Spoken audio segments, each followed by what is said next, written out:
Paano mag-turn off ng alarm clock sa Samsung Galaxy A02? So, punta lang tayo sa may clock application. At kapag natito na tayo sa may clock application, is, ayan, makikita nyo na naka-on ang ating alarm.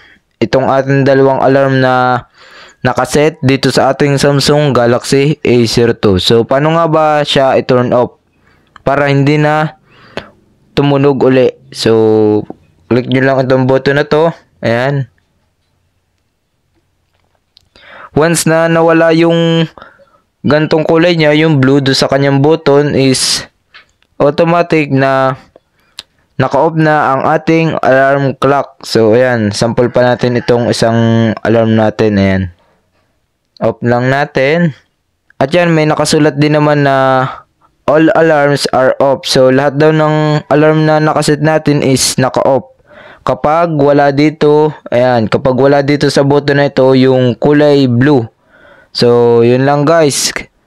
Ganun lang kadali mag-turn off ng alarm clock sa ating Samsung Galaxy A02. At kapag may katanungan kayo, comment down below. At kapag hindi ko pa kayo subscriber, mag-subscribe lang kayo sa aking YouTube channel. I-hit ang notification bell para sa mga susunod na video like this.